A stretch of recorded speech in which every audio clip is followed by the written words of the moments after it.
Hello everyone, welcome to my channel the education connection. CTET में पूछे गए CDP के 30 फरवरी 2023 की मॉर्निंग शिफ्ट के क्वेश्चन जिनको मैं आज सॉल्व कराने जा रही हूँ। तो चलिए बिना समय गंवाए हुए सॉल्व करते हैं।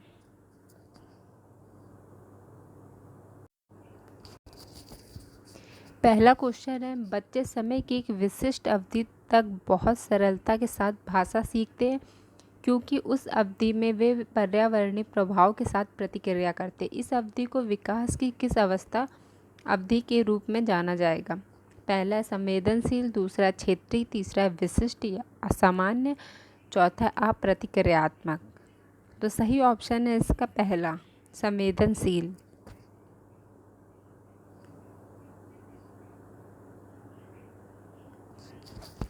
नेक्स्ट है, एक माँ ने देखा कि उसका एक जुड़वा दूसरे की तुलना में चलना सीखने में अधिक तेज़ी से प्रगति कर रहा है। सीखने में इस भिन्नता से विकास का कौन सा सिद्धांत जुड़ा है? पहला, व्यक्तियों में विकास सिर से पैर तक होता है। दूसरा, हर किसी में विकास चरण दर चरण आगे बढ़ता है। तीसरा, अलग अलग व्यक्तियों में विकास अलग अलग गति से होता है। चौथा, हर किसी में विकास सामान्य से विशिष्ट की ओर बढ़ता है। तो दूसरे का सही ऑप्शन है तीसरा, अलग अलग व्यक्तियों में विकास अलग अलग गति से होता है।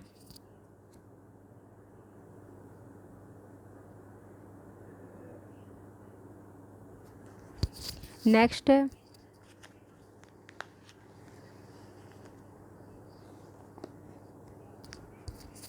विकास निम्न में से किस पर निर्भर है? पहला, आनुवांशिक प्रवृत्तियाँ, दूसरा सामाजिक सांस्कृतिक प्रथाएं, तीसरा है भौतिक वातावरण। ऑप्शन है पहला, दूसरा है केवल पहला और दूसरा, तीसरा है केवल दूसरा और तीसरा, चौथा है पहला, दूसरा और तीसरा। तीसरे का सही ऑप्शन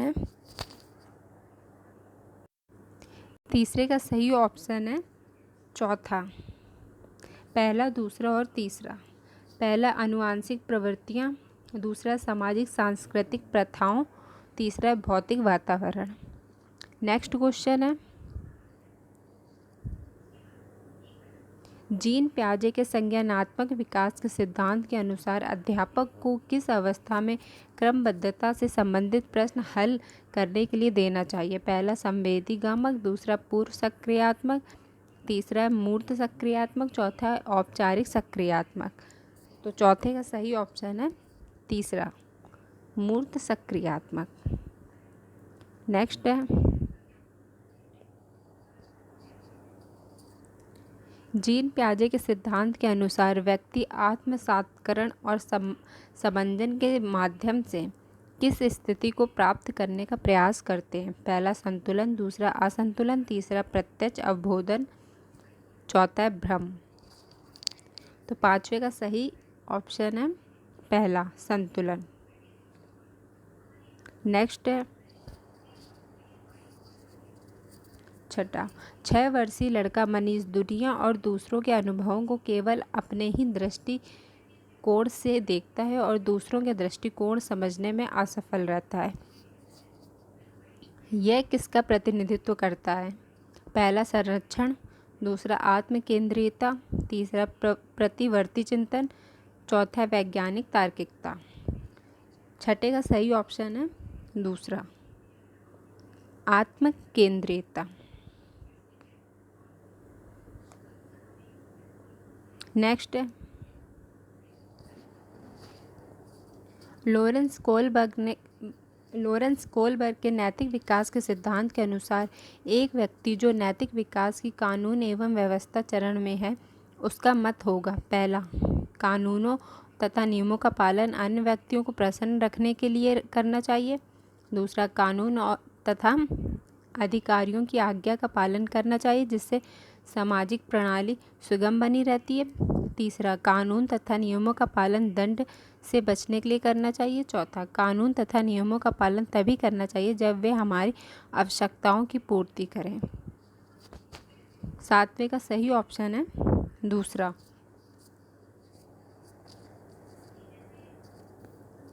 कानून तथा अधिकारियों की आज्ञा का पालन करना चाहिए, जिससे सामाजिक प्रणाली सुगम बनी रहेगी। नेक्स्ट है, लेव वाइगोत्स्की ने निम्न में से कौन सा सिद्धांत दिया है? पहला, नैतिक विकास का संज्ञानात्मक सिद्धांत। दूसरा, व्यक्तित्व विकास का मनोवेगी सिद्धांत। तीसरा, संज्ञानात्मक विकास का सामाजिक सांस्कृतिक सिद्धांत। चौथा है, लगाव का विकासात्मक सिद्धांत। आठवें का सही ऑप्शन है तीसरा, संज्ञानात्मक विकास का सामाजिक सांस्कृतिक सिद्धांत। नेक्स्ट है,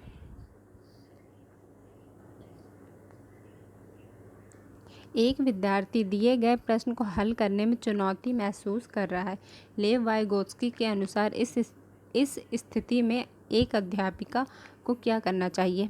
पहला, विद्यार्थी को अनदेखा कर देना चाहिए और उसे अकेले संघर्ष करते रहने देना चाहिए। दूसरा, विद्यार्थी को अगले कदम हेतु संकेत और इशारे देने चाहिए।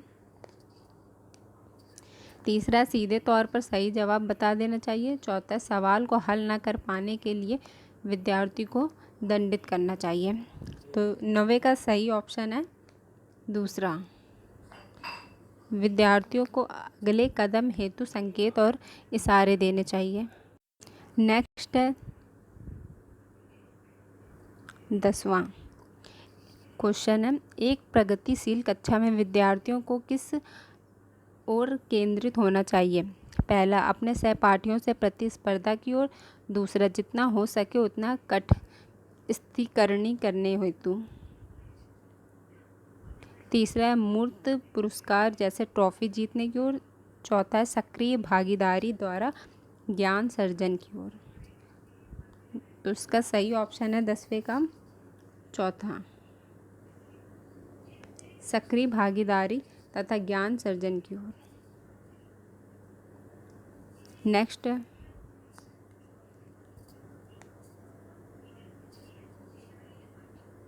हावर्ड गार्डनर द्वारा प्रतिपादित बहुबुद्धियों में निम्नलिखित में से कौन सी शामिल नहीं है? पहला, भाषाई बुद्धि। दूसरा, भावनात्मक बुद्धि। तीसरा, स्थानिक बुद्धि। चौथा है, संगीत बुद्धि। सही ऑप्शन है दूसरा, भावात्मक बुद्धि। नेक्स्ट है, अभिकर्ता ने राष्ट्रीय शिक्षा नीति 2020 के अनुसार 5वीं तक के सभी बच्चों को उनकी मातृभाषा में शिक्षा दी जानी चाहिए। कारण आर, छोटे बच्चे अपनी मातृभाषा में सार्थक अवधारणाओं को अधिक तेजी से सीखते व समझते हैं। सही विकल्प का चुनाव करें। पहला, ए और आर दोनों सही है, आर ए की सही व्याख्या करता है। दूसरा, ए आर दोनों सही है लेकिन आर ए की सही व्याख्या नहीं है। तीसरा, ए सही है लेकिन आर गलत है। चौथा, ए आर दोनों गलत है। तो 12वें का सही आंसर है पहला, ए आर दोनों सही है, आर ए की सही व्याख्या करता है। नेक्स्ट है, एक अध्यापक को विद्यार्थियों में प्रचलित जेंडर रूढ़िवादों से किस प्रकार निपटना चाहिए? पहला, विद्यार्थियों में जेंडर विशिष्ट भूमिकाओं को बढ़ावा देना चाहिए। दूसरा, वास्तविक जीवन से संबंधित ऐसे उदाहरण प्रस्तुत करने चाहिए जो रूढ़िवादों को चुनौती दें। तीसरा, विद्यार्थियों के एक समान जेंडर आधारित समूह बनाने चाहिए। चौथा, कक्षा में जेंडर आधारित मुद्दों पर बात नहीं करनी चाहिए। तो 13वें का सही ऑप्शन है दूसरा, वास्तविक जीवन से संबंधित ऐसे उदाहरण प्रस्तुत करने चाहिए जो रूढ़िवादों को चुनौती दें। नेक्स्ट है चौथा, एक बहुसांस्कृतिक कक्षा में अध्यापक को क्या करना चाहिए? पहला, केवल प्रबल समूह की सांस्कृतिक प्रथाओं को प्रधानता देनी चाहिए। दूसरा, केवल सुविधा वंचित समूह की सांस्कृतिक प्रथाओं को प्रधानता देनी चाहिए। तीसरा, प्रबल समूह को सांस्कृतिक प्रथाओं को नकारात्मक प्रस्तुति करनी चाहिए। चौथा है, विद्यार्थियों के सामाजिक सांस्कृतिक अनुभवों के संदर्भ में उनकी व्यक्तिगत भिन्नताओं का सम्मान करना चाहिए। तो सही ऑप्शन है चौथा। नेक्स्ट, जब आकलन विद्यार्थियों के किसी कौशल संबंधी बोध और समझ या पाठ के अधिगम और शिक्षण प्रक्रियाओं के दौरान किया जाता है तब इसे क्या कहा जाता है? पहला, अधिगम के लिए आकलन, अधिगम का आकलन, असत मूल्यांकन, चौथा है योगात्मक मूल्यांकन। सही ऑप्शन है पहला, अधिगम के लिए मूल्यांकन। नेक्स्ट है, सभी विद्यार्थियों को उनकी योग्यताओं में भिन्नता होने के बावजूद उनके संभाव्य गुणों की प्राप्ति के लिए अवसर प्रदान करना किस प्रकार की कक्षा का मुख्य उद्देश्य है? पहला, एकीकृत, दूसरा समावेशी, तीसरा विशेष शिक्षा, चौथा है अप्रगतिशील। तो सही ऑप्शन है दूसरा, समावेशी शिक्षा। नेक्स्ट है, वंचित पृष्ठभूमि के बच्चों को संबोधित करने के लिए एक शिक्षक को चाहिए। पहला, उन्हें ढेर सारा लिखित काम दें, दूसरा, उनके संदर्भ के बारे में और जानने का प्रयास करें और उन्हें कक्षा चर्चा में शामिल करें, तीसरा, उन्हें कक्षा में अलग से बैठाएं, चौथा, उन्हें अनदेखा करें क्योंकि वे अन्य छात्रों के साथ अंतःक्रिया नहीं कर सकते हैं। तो सही ऑप्शन है दूसरा, उन्हें संदर्भ के बारे में और जानना का प्रयास करें और कक्षा चर्चा में शामिल करें। नेक्स्ट है, निम्नलिखित में से कौन सी अधिगम आवश्यकता किसी व्यक्ति के संतुलन, शारीरिक निपुणता और हाथ आँख सामंजस्य की क्षमता को प्रभावित करता है? पहला, पठन वैकल्प, दूसरा गुणज वैकल्प, तीसरा भाषा वैकल्प, चौथा है गति समन्वय वैकल्प। तो सही ऑप्शन है चौथा, गति समन्वय वैकल्प। शारीरिक निपुणता और हाथ आँख सामंजस्य की क्षमता को प्रभावित करती है। नेक्स्ट है, स्वलीनता ऑटिज्म से जूझते विद्यार्थियों में पहचान किन विशिष्ट गुण होने की संभावना रहती है? पहला, संप्रेषण में कठिनाई, दूसरा, सभी के साथ अंतःक्रिया करने की इच्छा, तीसरा, बुद्धि लब्धि का बहुत कम स्तर, चौथा, उच्च स्तरीय सामाजिक कौशल। सही ऑप्शन है पहला, संप्रेषण में कठिनाई।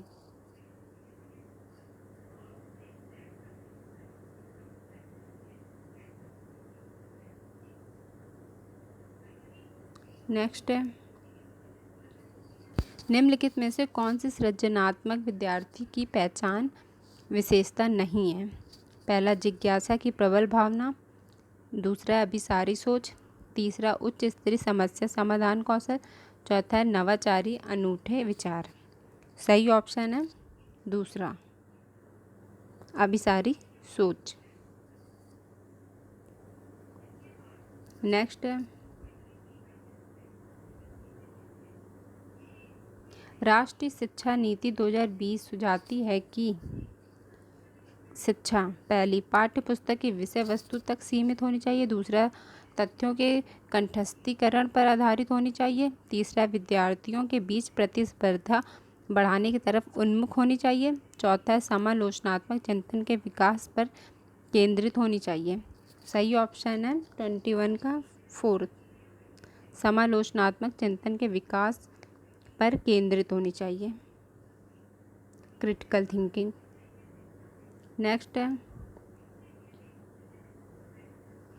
एक कक्षा में विद्यार्थियों के चयनित अधिगम शैलियों में व्यक्तिगत अंतरों को अध्यापक द्वारा किस प्रकार संबोधित किया जाना चाहिए?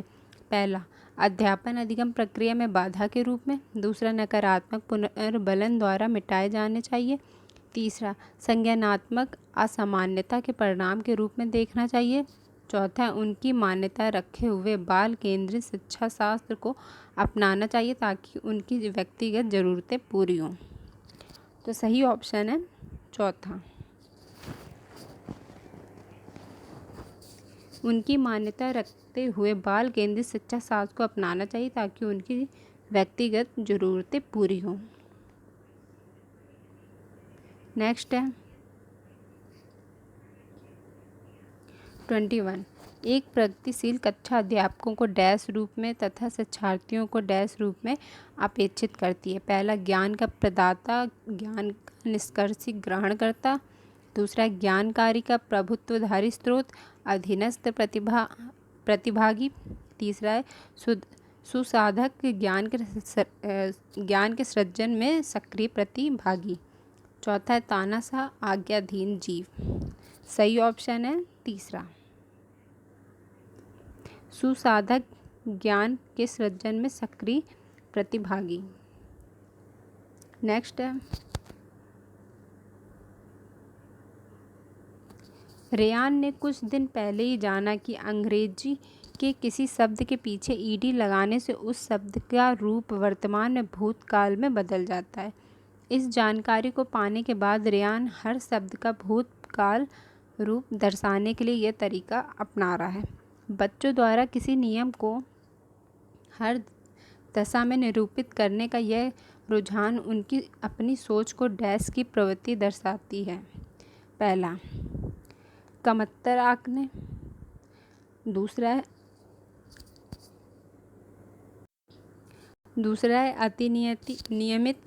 अतिनियमित। तीसरा है प्रतिबंधित।